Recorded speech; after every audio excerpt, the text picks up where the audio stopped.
Attention, cette vidéo pourrait faire l'objet d'une certaine censure, car elle va parler de l'affaire Epstein, mais pas dans le sens que vous pensez. La manipulation n'est pas dans l'invention des faits, elle est dans la gestion de leur chute. On vous donne une partie de la vérité, une partie sale et spectaculaire, pour que vous ne cherchiez pas le reste. Demandez-vous pourquoi on a attendu aussi longtemps avant de vous dévoiler des noms. On jette les Clinton, le prince Andrew ou Jack Lang dans l'arène parce qu'ils sont en fin de parcours.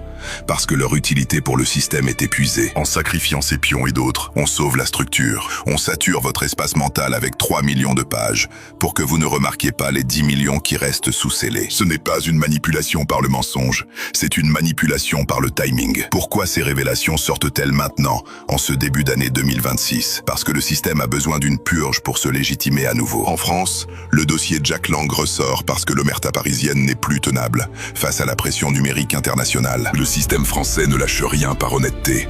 Il lâche parce qu'il a peur que l'incendie ne se propage à des figures encore actives aujourd'hui, encore utiles, encore protégées par l'immunité de l'entre-soi. La vraie manipulation consiste à vous faire croire que la justice est en train de passer, alors qu'elle est simplement en train d'être triée. On trie les coupables. On choisit qui doit tomber, pour que le mécanisme global de domination puisse continuer à tourner. On vous offre le spectacle de la déchéance de quelques puissants pour que vous acceptiez la survie de tous les autres. Ce système sait que si vous croyez que tout est faux, vous cessez de chercher la vérité. Et si vous croyez que tout est résolu, vous cessez de demander des comptes. Les deux options servent le pouvoir. La réalité est bien plus brutale. Les documents sont vrais, les crimes sont réels, mais leur publication est une arme politique utilisée par ceux qui tiennent encore les manettes. Chaque page caviardée, chaque nom recouvert de noir dans ces fichiers du DOJ est la preuve que la manipulation n'est pas dans ce qu'on vous montre, mais dans ce qu'on a décidé de ne pas encore vous dire. Le système ne s'effondre pas, il mue. Il change de peau en abandonnant les morceaux les plus pourris pour paraître propre aux yeux de la foule. En France, le silence des grands médias sur les détails précis de l'implication des élites nationales n'est pas un oubli.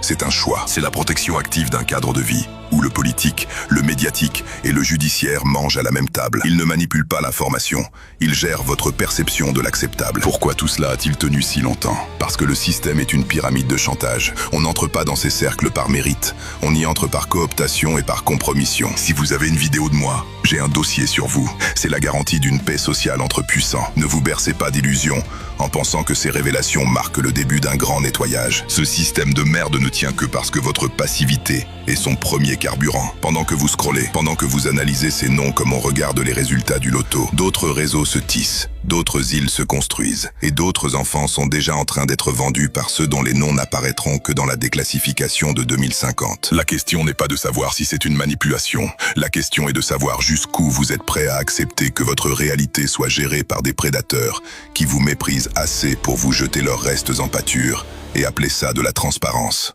Posez-vous la question. Abonnez-vous à Darkness.